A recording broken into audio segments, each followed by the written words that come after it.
Hello बच्चों, welcome back to दृश्यास online Gurukul.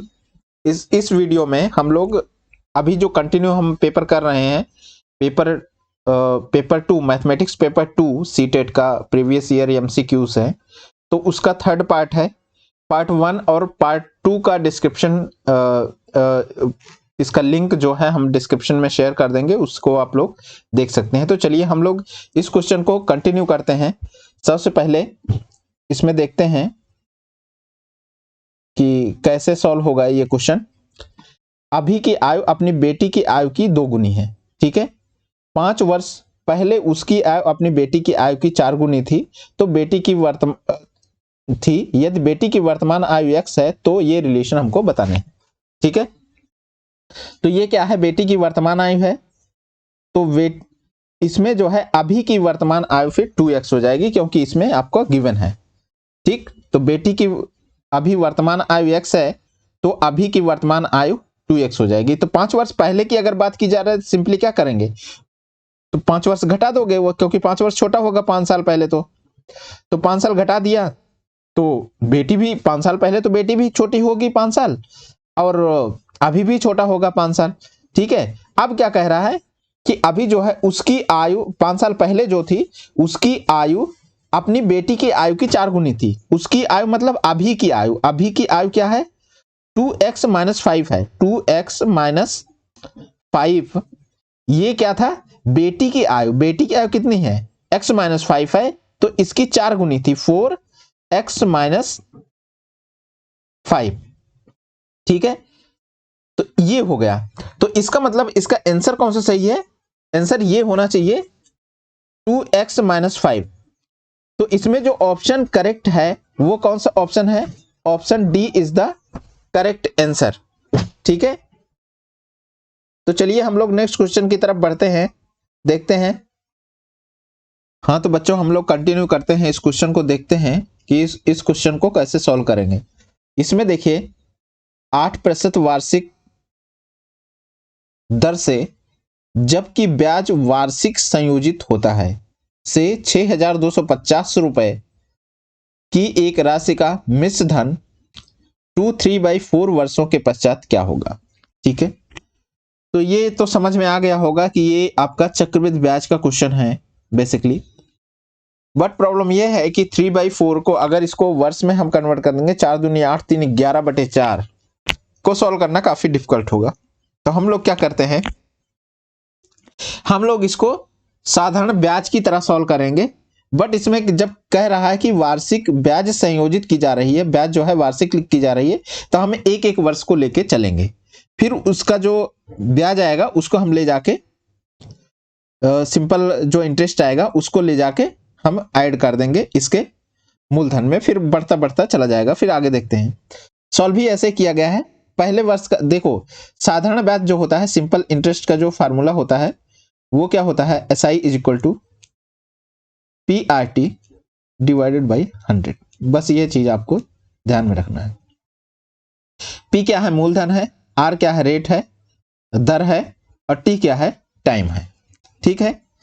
तो पहले वर्ष की अगर हम बात करें, तो पहले वर्ष की अगर हम बात करें तो SI जो है, पहले वर्ष का ब्याज SI = PRT / 100। P कितना है, ये है मूलधन 6,250। R कितना है, ये है 8%, ठीक है। अब T क्या है, क्योंकि एक एक वर्ष हम लोग लेके चल रहे हैं तो इसलिए पहले वर्ष का 1 आ गया। तो इससे आपका क्या होगा, 0 से 0 कट गया, और 8 पंचे सिंपल आपका मल्टीप्लाई कर दो, तो इस तरीके से 500 आ गया।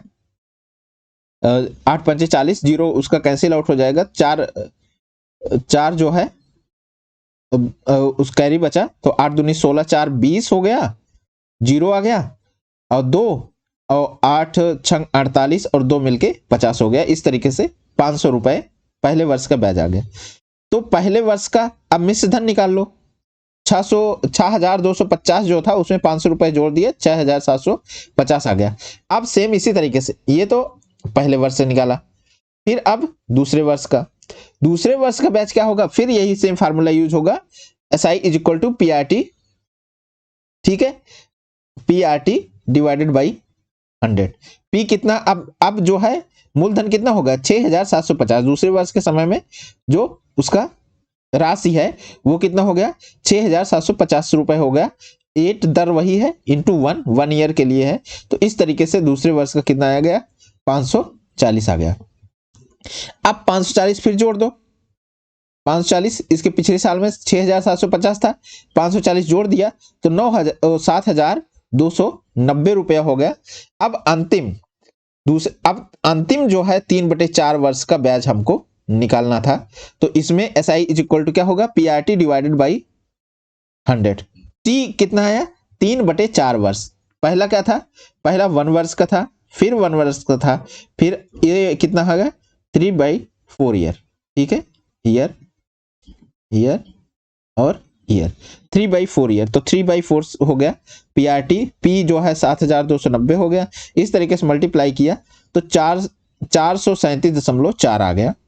तो इसको अगर ऐड कर देंगे तो जो मिश्र धन आएगा 7,290 में ऐड कर देंगे तो मिश्र धन कितना आ गया 7,727.4 रुपए, 7,727.4 रुपए। तो इस तरीके से इसका जो ऑप्शन सही है वो option A is the correct option. देखो इसका कोई अल्टरनेटिव नहीं है, बेस्ट ऑप्शन यही है कि ऐसे ही चलें, ये एक बेस्ट मेथड है इस तरीके के क्वेश्चन को सॉल्व करने के लिए। तो इसका आंसर जो सही है आंसर ए है। तो चलिए हम लोग आगे बढ़ते हैं दूसरे क्वेश्चन की तरफ, देखते हैं कि दूसरा क्वेश्चन क्या कह रहा है। तो चलिए बच्चों हम इस क्वेश्चन को देखते हैं। इसमें देखिए इस क्वेश्चन को कैसे सॉल्व करेंगे। एक व्यक्ति अपने सामान को उसके क्रय मूल्य से 40% अधिक अंकित करता है, ठीक है, क्रय मूल्य से 40% अधिक अंकित कर देता है, फिर अंकित मूल्य पर 40% का बट्टा देता है, उसे लाभ या हानि कैलकुलेट करनी है, ठीक है। सबसे पहले क्या किया उसने, एक सामान लाया, उस सामान पर 40% उसका रेट जो है 40% अधिक बढ़ा दिया, फिर जब बेचने लगा तो उसने 40% का डिस्काउंट दिया बेचते समय, तो उसे लाभ या हानि बताना है, ठीक है। तो इस तरीके के क्वेश्चन में क्या करते हैं, एक बेसिक फार्मूला है plus minus X plus minus Y is equal to plus minus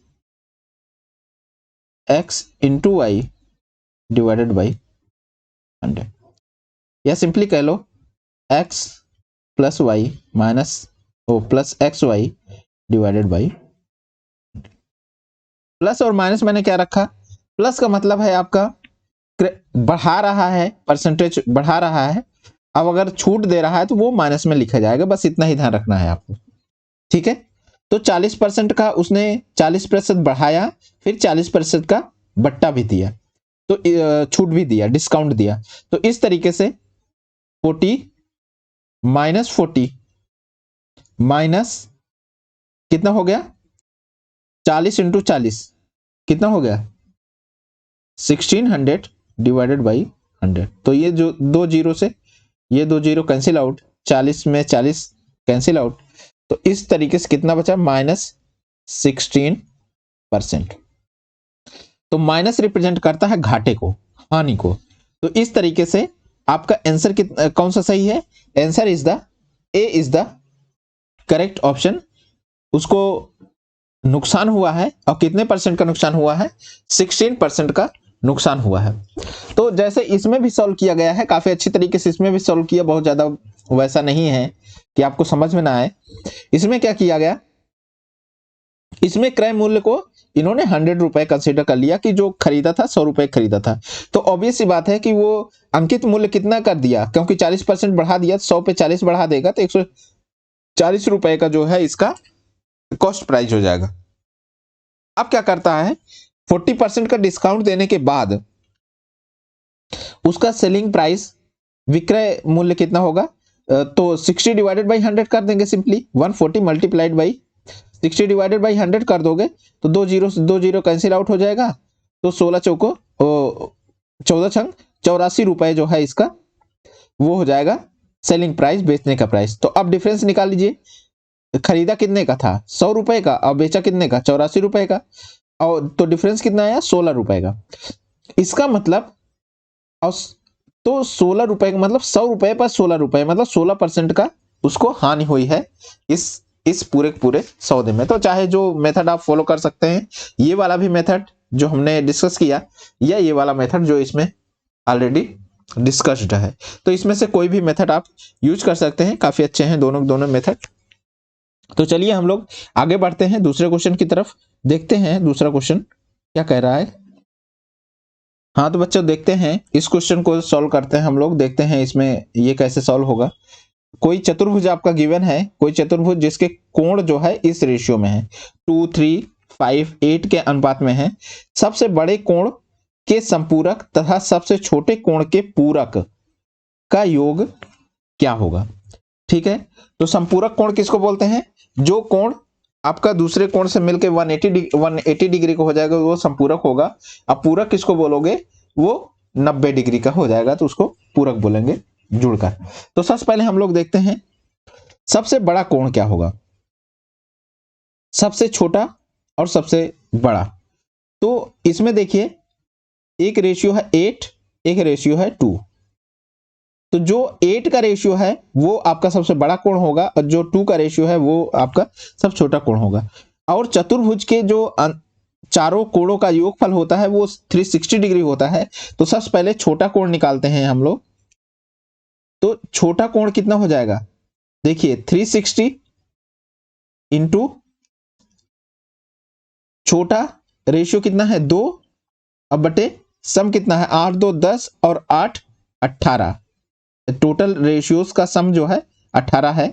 तो इस तरीके से, तो 18 दूना 36 20, तो छोटा कोण हो गया कितना 40 डिग्री का। ठीक है, तो इसी तरीके से बड़ा कोण निकाल लीजिए। बड़ा कोण कितना होगा 360 इंटू 8 बटे 18, 8 बटे 18, 18 दूना 36 20, 2 8 16, 160 डिग्री।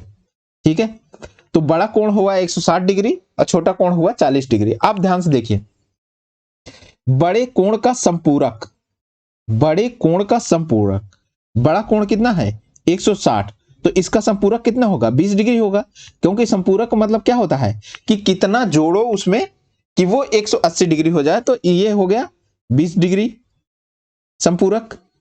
ठीक है, और छोटे कोण का क्या, छोटे कोण का पूरक, कितना इसमें जोड़ो कि ये कितना हो जाए, ये हो जाए 90, तो इसमें 50 जोड़ना पड़ेगा।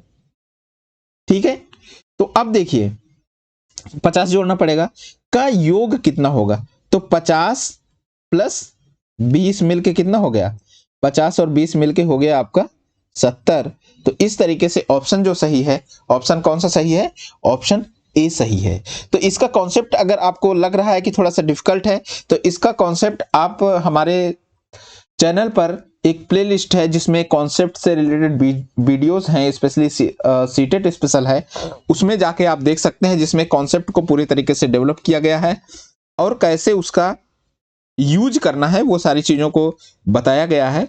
वो आप वीडियोस जाके देख सकते हैं, जिसका लिंक जो है डिस्क्रिप्शन में हम दे देंगे, तो आप उसमें जाके देख सकते हैं और समझ सकते हैं कि कैसे चीज़ें चेंज हो रही हैं।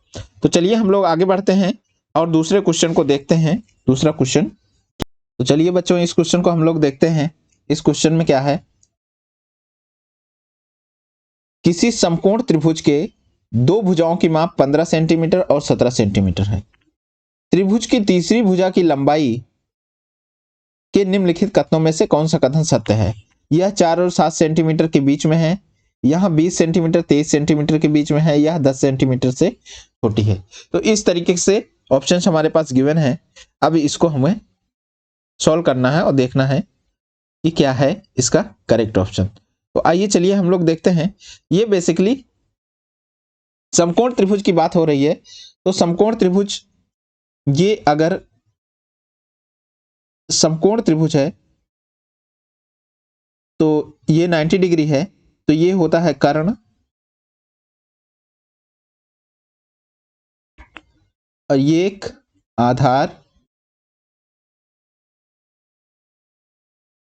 ठीक है, और ये आपका लंब,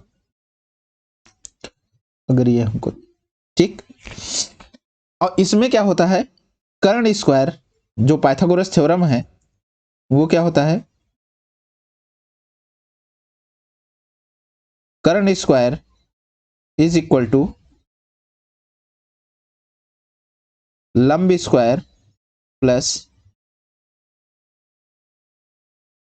आधार स्क्वायर, ठीक। तो ये है बेसिक थ्योरम जो इसमें यूज होगा। तो सबसे पहला केस क्या किया, अच्छे से सॉल्व किया, हम इसी को समझ लेते हैं। पहले क्या किया, इन्होंने लंब कंसीडर कर लिया, जो परपेंडिकुलर है उसको कितना कंसीडर कर लिया, 15 सेंटीमीटर। तो कर्ण कितना आएगा, कर्ण जो है, तो इन्होंने क्या किया, लंब कंसीडर कर लिया, और कर्ण जो है दूसरी भुजा को कंसीडर कर लिया जो है 17। लंब इन्होंने कंसीडर क्या किया, लंब कंसीडर किया 15 सेंटीमीटर और कर्ण कंसीडर किया 17 सेंटीमीटर। तो अब आधार कितना होगा, तो आधार हो जाएगा, आधार is equal to under root कर्ण स्क्वायर माइनस लंब स्क्वायर हो जाएगा सिंपली। तो 17 स्क्वायर माइनस 15 स्क्वायर, तो इस तरीके से सॉल्व किया तो 8 सेंटीमीटर आ गया इसका जो है आधार।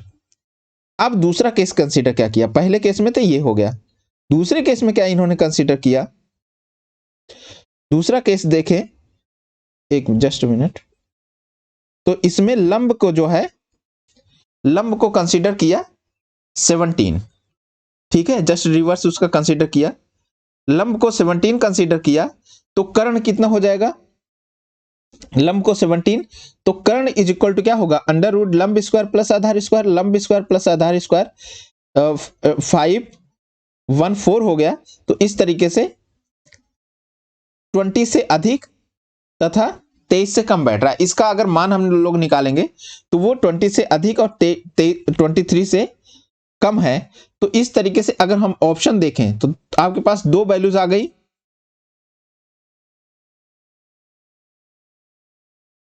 तो ऑप्शन देखिए आप, जो आया एक तो वैल्यू क्या आई, वो आई थी अभी 8 सेंटीमीटर, जो कि 10 से कम है, मतलब सी सही है, ठीक। दूसरा क्या आया, वो जो रूट निकाल रहे हैं, जो कर्ण की वैल्यू आ रही है, वो वैल्यू आपका 20 और 23 के बीच में आ रही है, तो मतलब बी और सी इसमें करेक्ट ऑप्शन है। तो इसका जो बेस्ट है मल्टीपल, ये जो है ऑप्शन बी और सी करेक्ट है। तो इसमें आंसर ए हो जाएगा इस पर्टिकुलर क्वेश्चन का। तो चलिए हम लोग आगे बढ़ते हैं। ऐसे क्वेश्चन में जनरली आपको कॉन्सेप्ट यूज करना है, उनके सारे जितने फैक्टर्स पॉसिबल हैं, जितने कंडीशंस पॉसिबल हैं, उन सारी कंडीशंस को चेक करना पड़ता है, तब आप आसानी से इसको इस तरीके के क्वेश्चन को कर ले जाएंगे। तो चलिए हम लोग आगे बढ़ते हैं, दूसरे क्वेश्चन को देखते हैं। हाँ, तो चलिए हम लोग इस क्वेश्चन को देखते हैं, इसमें क्या कैसे इसको सॉल्व करेंगे। 26 क्वेश्चन, इसमें देखिए, यदि किसी त्रिभुज का एक कोण आपका 110 है, तो इसके दोनों कोणों के समद्विभाजकों के बीच बने कोण की माप निकालना है, ठीक है। तो ये बहुत ही इजी क्वेश्चन है, ये समद्विभाजकों पर बेस्ड क्वेश्चन है। मैंने इसका एक कॉन्सेप्चुअल वीडियो भी बना रखा है, आप उस पर जाके चेक कर सकते हैं कि किस तरीके से इस तरीके के क्वेश्चन सॉल्व होते हैं। तो समद्विभाजकों के बीच का जो कोण बना होता है, वो कोण होता है 90 degree plus a by 2। Just आपको ये फार्मूला याद रखना है। ए क्या है, वो आपका एंगल है जिसके सामने के दोनों कोण समद्विभाजक है, उसके अपोजिट जो एंगल है, ठीक है। तो अब इसमें देखिए, तो इसका जो आंसर हो जाएगा, डायरेक्टली देखेंगे, अगर कोण ए की वैल्यू कितना है, 110 है, 110 है, तो 90 प्लस 110 डिवाइडेड बाई 2, तो 90 कितना हो गया, 90 प्लस 55, 90 प्लस 55, तो ये मिलके कितना हो जाएगा आपका 145 डिग्री। तो इस तरीके से जो आपका इसका आंसर सही होगा, वो आंसर होगा 145 डिग्री, और ये ऑप्शन किस में गिवन है, option B is the correct option. तो इस वीडियो को को देखिए, इसमें काफी इजीली तरीके से इस क्वेश्चन को हम लोगों ने सॉल्व कर लिया है। चलिए हम दूसरे क्वेश्चन की तरफ बढ़ते हैं। नेक्स्ट क्वेश्चन को देखते हैं कि ये क्वेश्चन कैसे होगा। तो देखिए इस क्वेश्चन को कैसे सॉल्व करेंगे। तो चलिए हम देखते हैं इस क्वेश्चन को।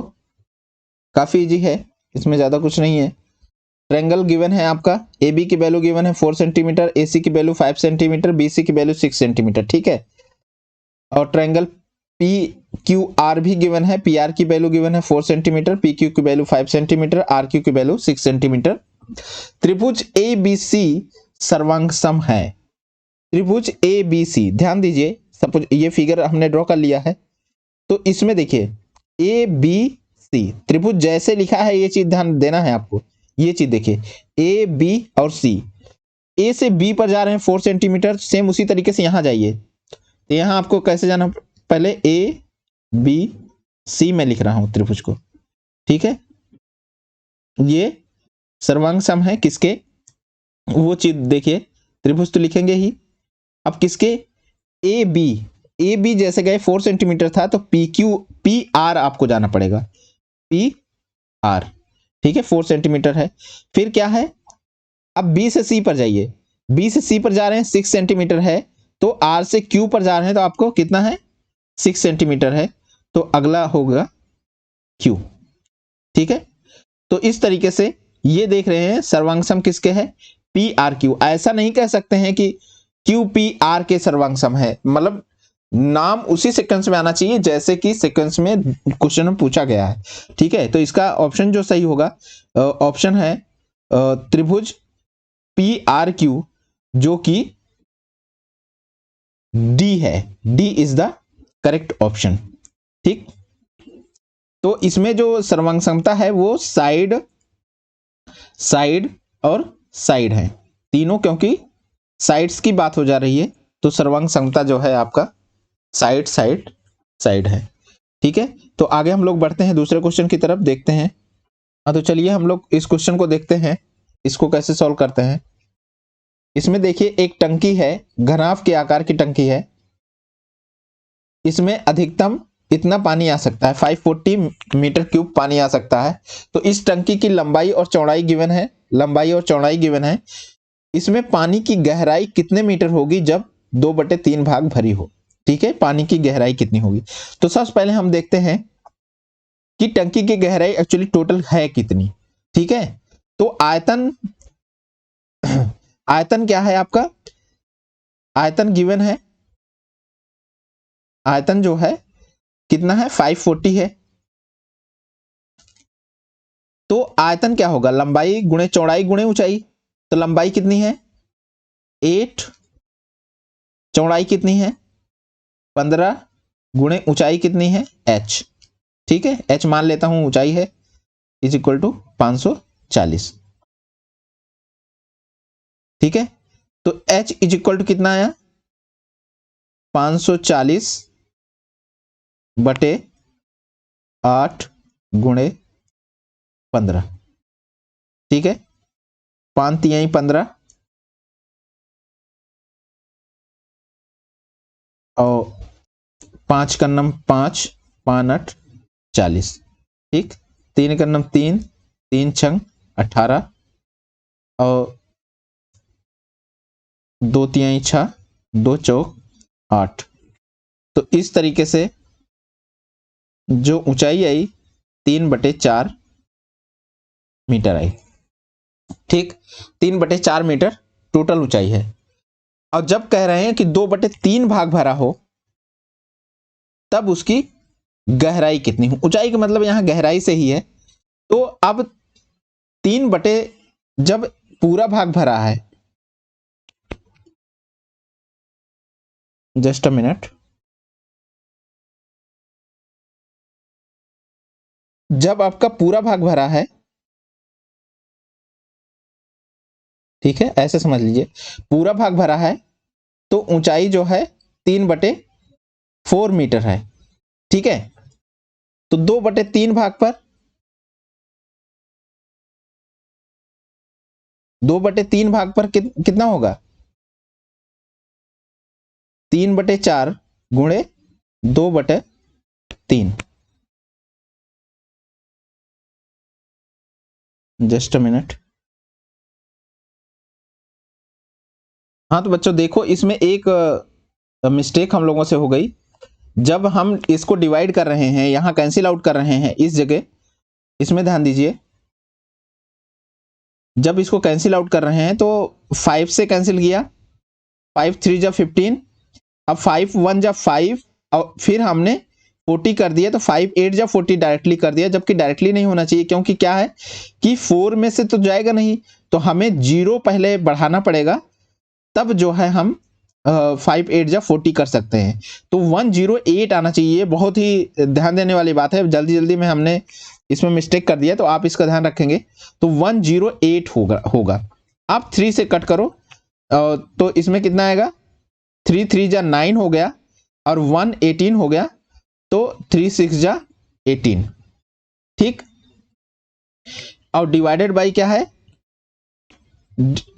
अब जो है डिवाइडेड बाई 8 है आपका।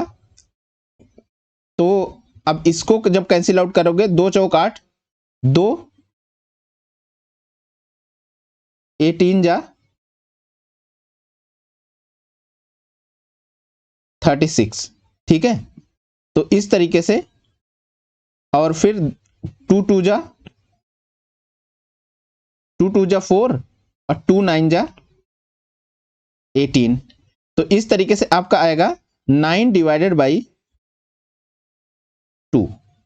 ठीक, इसको करेक्ट कर लेना है आपको। तो इसका जो total height I 9 divided by 2 आई है। तो अब आगे हम लोग इसको देखते हैं। तो टोटल हाइट क्या था, 3/4 नहीं, बल्कि 9 डिवाइडेड बाई 2 है। तो यहां आपका 9 डिवाइडेड बाई 2 आ गया। तो 2/3 जब पानी भरा है, तो उसके करस्पॉन्डिंग आपका कितना हो गया, मल्टीप्लाइड बाई 2/3 हो गया। तो 2 से 2 कैंसिल आउट हो जाएगा, 3 3 1 जा 3, 3 3 जा 9। तो इस तरीके से 3 मीटर जो है इसकी गहराई होगी इस टंकी की। तो इसमें ध्यान रखना है कि कैसे क्वेश्चन को सॉल्व करेंगे, और ध्यान रखना है कैंसिल आउट करते समय हमें थोड़ा सा सावधानी बरतने की जरूरत है, कि इस तरीके से आते हैं तो मिस्टेक के चांसेस थोड़े से रहते हैं, तो आप लोग ध्यान रखिएगा। तो चलिए हम लोग आगे क्वेश्चन को देखते हैं। नेक्स्ट क्वेश्चन को देखते हैं कि दूसरे क्वेश्चन में क्या कह रहा है। तो चलिए बच्चों हम लोग इस क्वेश्चन को देखते हैं। ये सिंपल क्वेश्चन है, ज्यादा इसमें डिफिकल्टी नहीं है, बस थोड़ा सा लेंदी जरूर कह सकते हैं हम इसको हल्का सा। 2 समबाहु त्रिभुज के क्षेत्रफलों का अनुपात गिवन है। ठीक है, समबाहु त्रिभुज है जिनकी भुजाएं बराबर होती हैं। यदि छोटे त्रिभुज का परिमाप 63 है, तो बड़े त्रिभुज की भुजा छोटे त्रिभुज की भुजा से कितनी बड़ी है, ये हमको निकालना है। तो सिंपल समबाहु त्रिभुज का परिमाप अगर हम देखें, तो तीनों भुजाओं का योग कितना था, 63 था। तो छोटा जो त्रिभुज है उसकी भुजा कितनी आ गई, 3 से डिवाइड कर दो 63 को, तो सिंपली आ गया आपका 21 सेंटीमीटर, छोटा त्रिभुज की जो भुजा आई। अब छोटे त्रिभुज का क्षेत्रफल कितना हो जाएगा, छोटे त्रिभुज का क्षेत्रफल कितना होगा, तो जो समबाहु त्रिभुज होते हैं, समबाहु त्रिभुज का क्षेत्रफल कितना होता है, √3/4 a²। ठीक है, समबाहु त्रिभुज का क्षेत्रफल जो होता है √3/4 a², ए जो है भुजा है। तो छोटे त्रिभुज का क्षेत्रफल √3/4 भुजा के स्क्वायर, तो भुजा एक क्योंकि 21 सेंटीमीटर आई है, तो इस तरीके से गिव हो गया वैल्यू। तो √3/4 a² मतलब 21 का होल स्क्वायर। एक तो ये है। दूसरी चीज देखिए, अब बड़े अगर त्रिभुज की हम लोग बात करें, बड़े त्रिभुज को अगर देखें, तो बड़े त्रिभुज का क्षेत्रफल √3/4, क्योंकि क्या कह रहा है कि दोनों के क्षेत्रफलों का अनुपात 16/9 है, 16/9 है, तो सिंपली 16/9 से मल्टीप्लाई कर दिया, तो इसका बड़े से वैल्यू आ गई, तो 16/9 से मल्टीप्लाई किया, तो जस्ट अ मिनट। तो इसमें देखिए, तो √3/4 भुजा का स्क्वायर इज इक्वल टू कितना हो गया, √3/4 इंटू ये वैल्यू आपका 21 इंटू 21 इंटू 16 डिवाइडेड बाई 9, ये इसी को लिख लिया। √3/4 भुजा की स्क्वायर। तो अब भुजा हमको निकालना है, √3/4 से √3/4 कैंसिल आउट हो गया। तो भुजा देखिए 21 4/3 का होल स्क्वायर। तो भुजा तो स्क्वायर से स्क्वायर कैंसिल आउट, तो सिंपली जो है 28 सेंटीमीटर हो जाएगा। जो बड़े त्रिभुज की भुजा कितनी आई? 28 सेंटीमीटर। 3 सत्ते 21 और 7 चौक 28 हो जाएगा। तो अब देखो छोटे त्रिभुज की कितनी थी? छोटे त्रिभुज की भुजा थी 21 सेंटीमीटर और बड़े त्रिभुज की भुजा कितनी है? 28 सेंटीमीटर। तो बड़े त्रिभुज की जो भुजा कितनी बड़ी है? 28 माइनस 21 बराबर 7 सेंटीमीटर। तो इस तरीके से जो इस क्वेश्चन का जो आंसर आएगा वो कितना होगा? 7 सेंटीमीटर है। काफी इजी क्वेश्चन है, बट ये है कि थोड़ा सा लेंदी जरूर है, क्योंकि 2 बार एक कंडीशन आपको यूज करनी है और उस कंडीशन को सिंपली इक्वेट कर देना है तो आपको आंसर मिल जाएगा। और इस पर्टिकुलर क्वेश्चन का जो आंसर है वो आंसर कौन सा सही है? ऑप्शन बी सही है, जिसकी वैल्यू है 7 सेंटीमीटर। तो चलिए हम लोग आगे बढ़ते हैं नेक्स्ट क्वेश्चन की तरफ। इसमें देखते हैं कि ये क्वेश्चन क्या कह रहा है। इसमें देखिए, किसी त्रिभुज का क्षेत्रफल एक वृत्त के क्षेत्रफल के बराबर है जिसका परिमाप 6 पाई सेंटीमीटर है। ठीक है, यदि त्रिभुज का आधार जो है 8 सेंटीमीटर है तो उसकी संगत ऊंचाई कितनी होगी? ठीक है, एक वृत्त है, वृत्त की रेडियस अगर r है तो इसका परिमाप क्या होगा? 2 पाई r बराबर कितना है? 6 पाई गिवन है। ठीक है, तो इससे r इज इक्वल टू कितना हो गया? 3 सेंटीमीटर। r आपका आ गया 3 सेंटीमीटर। अब क्या कह रहा है? त्रिभुज का क्षेत्रफल एक वृत्त के क्षेत्रफल के बराबर है। ठीक है, और त्रिभुज का क्षेत्रफल कितना है? त्रिभुज का क्षेत्रफल 1/2 आधार गुणे ऊंचाई। आधार कितनी है? 8 गुणे ऊंचाई, ऊंचाई को मैं h कंसीडर करता हूं। 1/2 आधार गुणे ऊंचाई इज इक्वल टू कितना? वृत्त का क्षेत्रफल। वृत्त का क्षेत्रफल कितना है? पाई r स्क्वायर। तो pi into r square. r का कितनी वैल्यू है? 3। ठीक है, r की value 3 centimetre. Pi into r square. तो बस h की वैल्यू अब निकाल लीजिए। h इज इक्वल टू कितना हो गया? देखो 2 × 2, 2 चौक 8। तो h इज इक्वल टू कितना हो गया? 9 पाई, 3 त्रिक 9 हो गया। 9 पाई डिवाइडेड बाई 4 यहां था तो डिवाइडेड बाई 4 आ जाएगा। तो इस तरीके से अगर डिवाइड कर लेंगे तो आपको आंसर मिल जाएगा। तो 4 दूनी 8, 1 9 दशमलव 4 दूनी 8। ठीक है, और 2 10 20 हो गया। 4 पंचे 20 और पाई तो रहेगा ही रहेगा। ठीक है, तो इस तरीके से इसका जो आंसर हो गया वो आपका h इज इक्वल टू 2.25 पाई। तो जो ऊंचाई होगी तो वो कितनी होगी? 2.25 पाई जो है इसकी ऊंचाई होगी। तो इस तरीके से हम लोगों ने देख लिया, ये पूरा पेपर हम लोगों ने सॉल्व कर लिया और काफी अच्छे तरीके से इसका समझ लिया हम सारी चीजों को। तो अगर ये वीडियो आपको हेल्पफुल है किसी भी तरीके से तो आप चैनल को सब्सक्राइब करिए, वीडियो को लाइक करिए, शेयर करिए। Thank you.